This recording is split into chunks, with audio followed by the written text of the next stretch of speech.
Welcome back to Danganronpa V3. We're continuing our investigation into the death of Miyu. In the last part, we dived into the simulation once more to try and find some clues, and we're getting more information, but I'm not sure it's actually getting us anywhere. Monotaro has actually been helping us out a lot, trying to find out what was changed in the program. But before we talk to him, we're going to talk to everyone else first, because that's what we do. Hey, Himiko.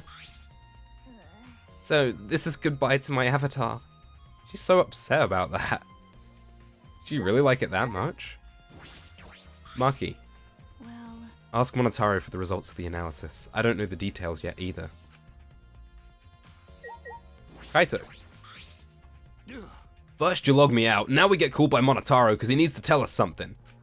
I wasn't able to finish investigating Miyu's avatar again. What are we gonna do? I can't clear my name like this. I got your back, Kaito, don't worry about it. Kokichi.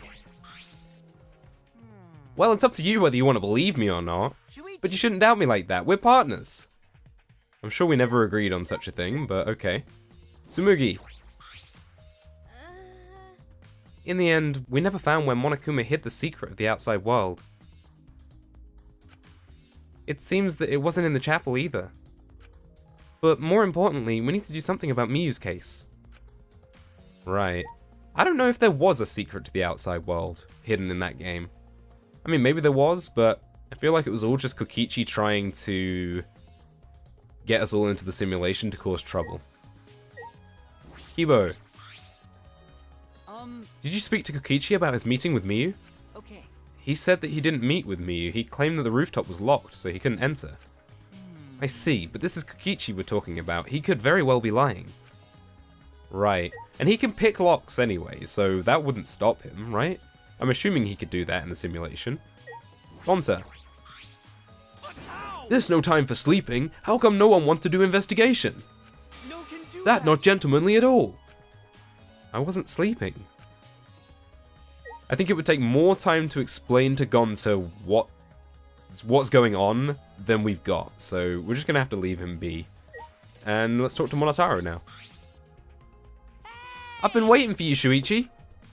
I'm sure Maki already told you, but I finished analyzing the program. Okay. I'm starting to put together a lot of important facts, so here they are. He really is trying to be our friend, a little bit at least. So... First, the person who tampered with this program was Mummy, like we expected. Mummy has an eccentric way of writing her code, so I knew it was her right away. Oh. I guess her personality wasn't the only eccentric thing about her. Got a minute? So what does she tamper with? A few things, but I'll share the first one with you. So... It looks like Mummy deleted a lot of objects from this killing game simulator. We knew that. She said that she deleted anything that could be used as a weapon. In that case, why is there a hammer? Okay. That's true, only the hammer was left, but why was it left, The way the program was written makes it seem like she did it on purpose. On purpose? Then... Did she add anything? We found a cell phone in the virtual world.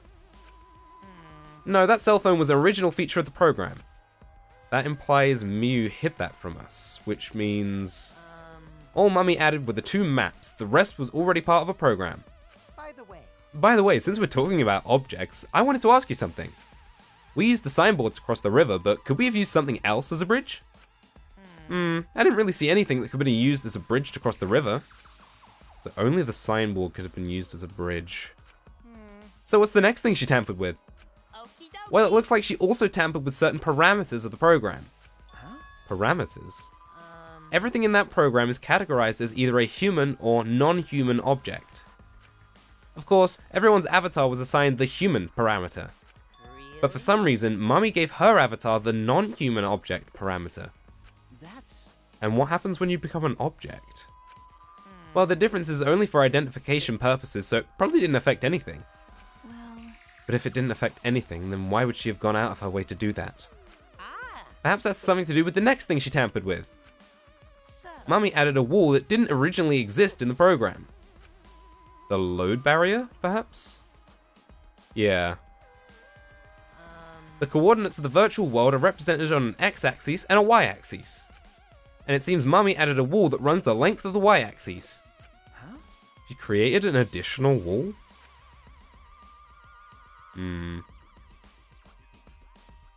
There were walls in all 4 directions and 2 down the y-axis.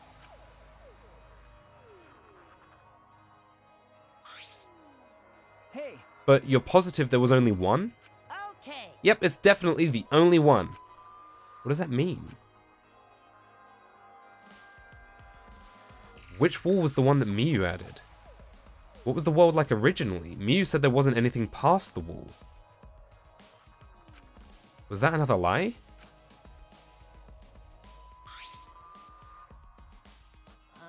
Also, it looks like that extra wall was given a special setting. A setting that allows non-human objects to pass through it. That's how the signboard got to the mansion side. That's how Miyu got to the mansion side. I knew it. It allows objects through? I see, that's very interesting. So are those all the things she tampered with? Oh, there's one more thing. So, one of you guys also had a strange setting given to their avatar. Strange setting? Yeah, the setting made it so they would be unable to move if Mummy touched them. So if Miyu touched them, their avatar would be paralyzed? Hey. Who was it? Ah, it was Kokichi. Huh? It's me? I didn't know that. Well, I wouldn't know. I never touched Miyu in that world. I see. I didn't even notice. That's all I have to report. Well, do you think it'll help you guys out? Okay. That helps a lot. Thanks. Was she planning to kill Kokichi? Miyu's avatar has been updated in the truth bullets. Wall added by Miyu. Setting on Kokichi's avatar. Oh, I should probably tell you this too, though it's probably not related to the case. Some sort of avatar user error occurred when you all logged in for the first time. An error? The contents of the error are unknown, so I can't provide any details. But something strange definitely happened to someone's avatar when you all logged in. Well, I don't think anyone's avatar was acting strange, though. What kind of error could it be? That's important information. I got a bad feeling about that. Like, they've really been pushing this, Himiko not getting the cables round the right way. Hey, what's up? okay, everyone. Time for the class trial. You know, that thing where everyone stands in a circle and talks about the dead body. Low energy? Me?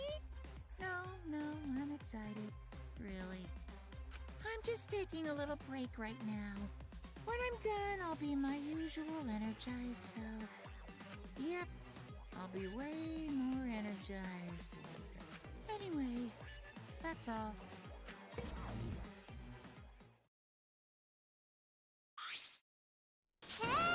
You seem like you're not into it at all. We don't have to do the class trial, you know. But it's gonna start, huh? We no can stop it anymore. You're right. No, we can't. So, This is all I can tell you guys, but I don't want any of you to forget. I'm your friend. what? What? He just decided that we're friends? Thank you. Thank you. Gone to feel relieved. Don't worry, Monotaru. Shuichi will get revenge for Miyu's death, That's so and he'll get that revenge by finding the culprit among us. He's right. The culprit is someone here. Thanks. Thank you, everyone. Thank you so much. When this class trial is over, I hope we can all get to know each other better. Huh, that's a death flag. That's the kind of line that triggers a death flag. Me and Himiko, right? Same brain. Okay. I want a fresh start. I want to make up for my past mistakes. Wait, That too. I... Meeting you was all really... Sorry. Sorry, it's nothing. I'll save it for after the class trial is finished. The flag is rising! What was that? I think I heard something over there. I'll go check it out all by myself. So long. Farewell. What did you say? It's waving in the wind! This is stupid. Quit screwing around. Let's hurry up and go. Going to do his best. Going to do his best to be even a little bit useful for everyone. Wow. I'm so excited. I'll definitely expose the culprit this time. What's so exciting about this? With conflicting emotions in our hearts, we headed to the Shrine of Judgment. Oh man, I don't even know where to begin, what to think about all of this. Well, here we are again in front of this red door. And before we go in, as always, we're going to go over the evidence and see if we can come up with any possible answers to what the hell is going on here. So we got the Monokuma File 4. The victim is the ultimate inventor, Miyu Iruma. The victim's body was discovered in the computer room on the 4th floor of the school. The estimated time of death is 6:30 AM. No injuries can be found on the victim's body. Now, usually when the Monokuma file excludes important data, that data is something that's critical to the case and pinning the culprit. It doesn't tell us how she died, it just says that she has no external injuries, which makes me think she had to have been killed inside the simulation. Miyu was found grasping her neck with both hands. She died with her eyes open and an expression of agony on her face. As the first to log out, Kibo was the first to discover Miyu's body. She still had her visor on at the time. She had to have been killed inside the simulation, right? But why would she be grabbing her neck? And like, we can't really see from here, but the poison that we found, which we'll talk about in a moment, it's supposed to cause bloodshot eyes, but her eyes don't look bloodshot from here. The instructions for the headset. For the visors to function, they need to be plugged into the computer with two specific cords. The red is for consciousness and the blue is for memory. It is unknown what would happen if the cords were plugged into the wrong slots, but there's a chance that some kind of glitch might occur. It keeps going back to that point of Himiko not knowing her right from her left, and that worries me, especially since we got that information about there being a problem with someone's avatar when they logged in. Here's the poison from the Ultimate Detective's lab. It was found on Kokichi's seat. The poison is neutralized if it is mixed into anything, but it's still quite dangerous and in a small amount will kill someone. It causes subconjunctivital hemorrhaging, making its victim's eyes completely bloodshot. Yeah, I don't think Miyu's eyes were bloodshot. So I think this is a red herring that someone's put there to try and pin it on Kokichi, perhaps. But even that feels too obvious, because Kokichi wouldn't leave vital evidence around on his seat. So I don't know what that means yet. While looking for the secret of the outside world, Miyu volunteered to search outside the chapel and split up from Himiko and the others. While Himiko, Maki, and Kibo were searching inside the chapel, they heard a loud sound as though something hit the chapel from the outside. When they went to investigate, they found Miyu's avatar on the ground. Himiko and the others ran back to the mansion to log out and check on Miyu, but with no bridge, they couldn't cross the river. It was there they met up with Shuichi. So we're assuming that this is where she died, but we still don't know how yet. Kaito was the only one logged out from the virtual world. While he was looking for the secret of the outside world, on the mansion's rooftop, a ring of light appeared around his feet and he was suddenly logged out against his will. Not knowing if it was okay to log back in or not, he went back to his room and slept. So we're pretty sure that he was logged out using the cell phone. Perhaps because he was in the place that Kokichi and Miyu was supposed to be meeting? Killing Game Simulator's text file contained the following information. Objects can't break, avatars cannot be injured, however the body's 5 senses are connected to the avatar, and any damage an avatar takes is felt by the user's real body. If an avatar takes fatal damage, then the real body will also die from the shock. Besides that, the virtual world is the same as the real world down to the laws of physics. There are no special travel methods such as vehicles or warps. So that helps us disprove the fact that Miyu warped to the other side of the river, even though she probably kind of did, because she added that wall that only she could get through because she coded herself as an object. The login log-out record. With the exception of Miyu, who died before she could log out, everyone only logged in and out once each. The timestamps for their logins and logouts are as followed.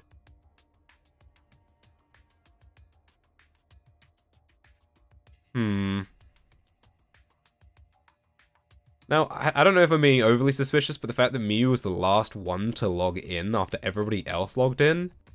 I don't know. I don't know what that means, but maybe it means something. While Tsumugi was searching for the secret of the outside world, in the virtual world's mansion, she saw Miyu's avatar through the window. Yep.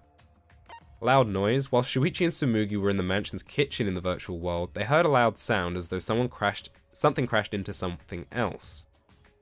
Shortly after, while they were both in the entrance hall, they heard Kibo's voice despite the fact that he should have been past the map loading points.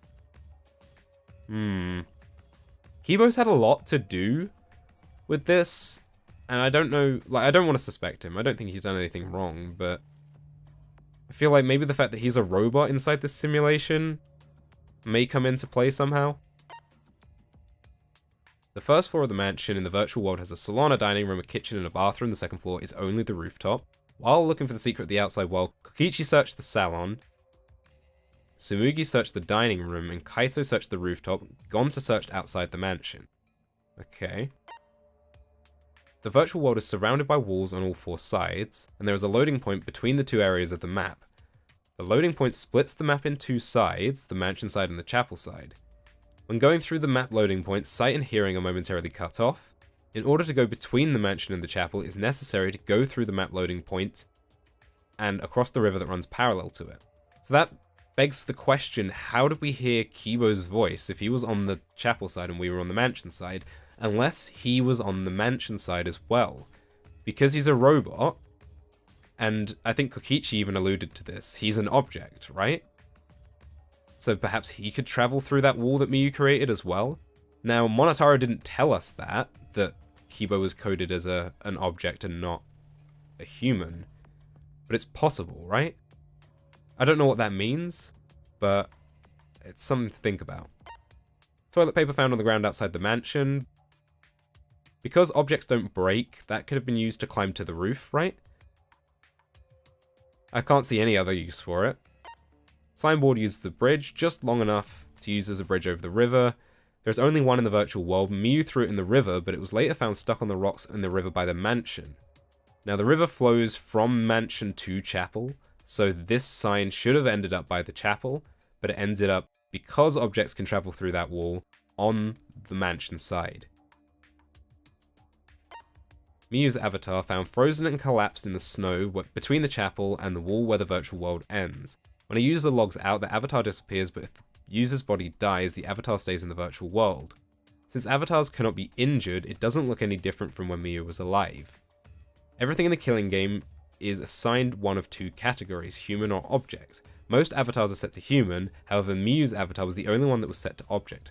So it says she was the only one set to object, so maybe I'm wrong about Kibo then. Cell phone found on the ground by Miyu's avatar. Like the phone in the salon, it allows the user to log out by saying their name into it. However, it can also be used to force someone else to log out by saying their name into it. Hammer found on the ground by Miyu's avatar. Miyu claims she had rewritten the virtual world to delete all dangerous objects that could be used as weapons. Lattice near the chapel, found on the ground by Miyu's avatar, was not seen in the chapel before that point. That was found in the storage room in the mansion. I don't know what it was used for. Miyu and Kokichi's meeting. While everyone was gathered at the chapel, Miyu told Kokichi to meet her on the rooftop of the mansion. However, when everyone was deciding how to split up to search for the secret of the outside world, Miyu volunteered to search the chapel. Which means she had a way of getting to the mansion from the chapel. She deliberately got rid of the bridge in front of everybody so no one would suspect her. But I guess she wasn't accounting for dying. Kokichi in the salon. Kokichi agreed to meet with Miyu on the rooftop, but the door to the rooftop was locked, so he couldn't. Because of that, he returned to the salon and decided to search there. There are no witnesses who can confirm whether or not Kokichi was actually in the salon. He can pick locks though, right? But whether he met Miyu or not? You know, I'm not sure he did. Wall added by Miyu. Coordinates in the virtual world are represented on the X and Y axes. Miyu added a wall along the length of the Y-axis. The wall had a special setting that allowed non-human objects to pass through it. Kokichi's avatar had a special setting. If Miyu touched him, he would be unable to move. And the avatar error. When everyone logged in for the first time, an avatar user error occurred. I don't know if that ties into perhaps Kokichi's or to Miyu's, or... My leading thought is that Himiko got her cables the wrong way around, but... I don't know what that means. She's been acting a little different since we went into the simulation, but I think everybody has a little bit. I think everybody's really stressed out at the moment, and nobody really knew what to expect from the simulation, so everybody was a bit tense. But Himiko definitely acted a little bit different. And that's actually it. Okay. Well, that's all of our evidence, I suppose. Let's get to it.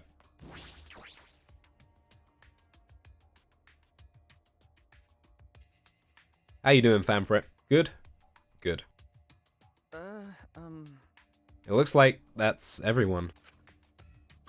Man, so few of us. Oh, this is everyone now, huh? There are a lot less of us now. It's plain to see. This is just half of what we started with. Unfortunately. Because we've allowed this game to continue, we must stop it somehow. Right? But we can't stop now. We can't let the fun end. Don't. Cut it out. I'm certain this trial will be the last one. Hey, Let's focus on surviving this class trial first. I guess. You're right. If we mess up here, our numbers will go down even quicker. It'd just be the culprit left. But That might be okay. Maybe that's just another way to stop the killing game. If we all die, then the killing game would end. what? Don't say stupid crap like that. It's pointless if we all die. Okay. Well, we don't have to worry. We have the ultimate detective on our side. You're right. Yeah, it's time for the detective to shine. Shuichi, please keep up the good work. Yeah, I'll do my best. Yeah, I have to keep it together. This is the only time my talent can shine. I'm not just saving my life, everyone's life is on the line. If I can't find the truth here, everyone will be sacrificed. And I will never let that happen. Come on. Hey, Shuichi, you're getting all tense. Huh? What? I mean. Didn't I tell you before? Shuichi, don't carry the burden all... Get And it? didn't I tell you before not to get in the way, Kaito? Huh? Huh? What's your problem?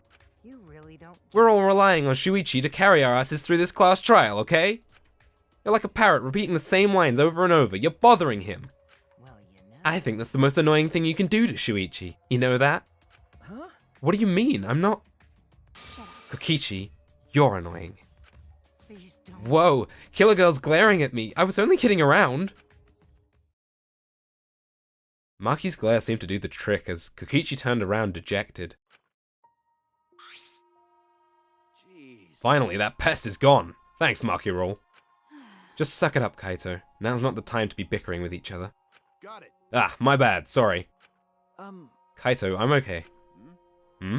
Well, I know what you want to say, Kaito. You don't have to worry. I believe in you. I see. In that case, I'll believe in you and won't say anything else. Shuichi. But if you have any problems, let me know. I'll help you. I'm here for you, bro. Thank you. Thank you, Kaito.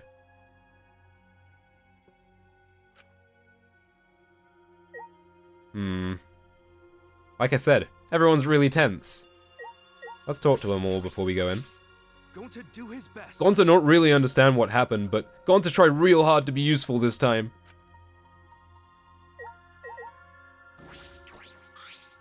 I believe in I'll you. believe in you and I won't say anything else. Shuichi. But if you have any problems, let me know. I'll help you. I'm here for you, bro. This time will really be the end. If not... You.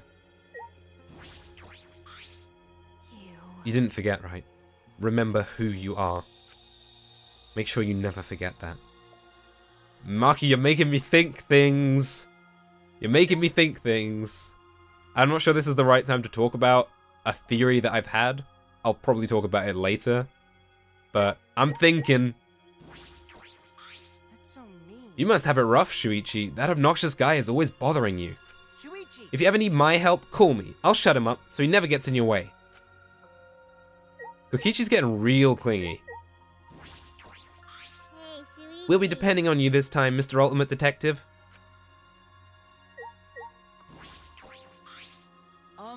Muse certainly wasn't perfect, but that doesn't mean she deserved to be killed.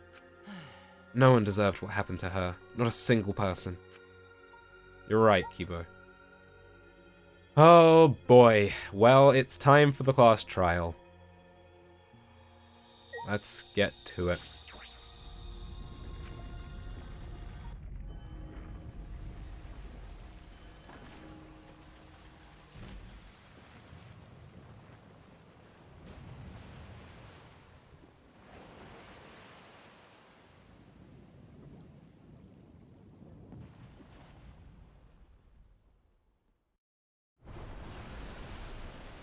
Let's do it. Alright, let's go.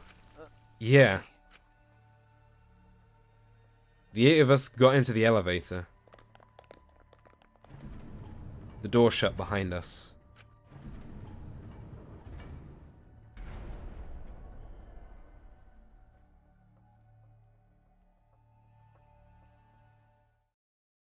And like all those times before, we descended.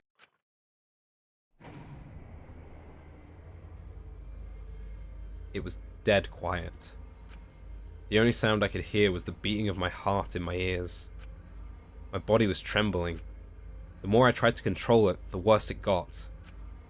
There's no way to get used to it, really. The fear of death. We were all fighting it, trying to be courageous. We all felt as if we were going to our own execution. No, not an execution. A test of our will to survive.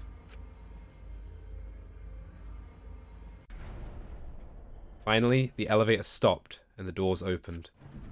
And though I couldn't explain it, my body stopped trembling. Welcome! Go ahead and stand by any open podium. Monotaro, what's up? Move your asses. You don't want to see what I'll do to you if you keep Father waiting. Huh? Wait, is he back to normal? Why? Huh? You not friend anymore? You jerks must feel pretty slick using Monotaro's forgetfulness to befriend him. He just decided on his own that we were friends. You bastard! But I won't let you guys trick Monotaro anymore, because he's already forgotten. He may have forgotten that he was on Daddy's side, but now he's forgotten that he had forgotten that he was on Daddy's side. Thanks to me, because I smacked the stuffing out of him. Yeah, how confusing. Well, whatever. Really? I can't remember, but one of you guys is the culprit, right? I can't be in the same room as a killer. It's dangerous. I'm gonna go lock myself in my room, maybe even set up a barricade. That's another death flag. Anyway. Let's get it started. The heart-racing excitement as the blackened and the spotless face off. Kokichi. We went to our podiums as always. We knew what we had to do. There was no protest left in us. It's already the 4th time. The 4th class trial was about to begin. Miu Iruma, the ultimate inventor. She may have given us a lot of trouble, but we all miss her. It's a tragedy after all. She helped me and Kaede with those cameras, gave Kibo extra functions. In the end, she had done a lot for us. And the culprit that killed her is one of us. I need to discover who that is. In order to survive, I have to find the culprit. And I will fight for it. I will fight with truth and lies in this class trial. And we are going to do exactly that in the next episode. Thanks for watching, and I'll see you then.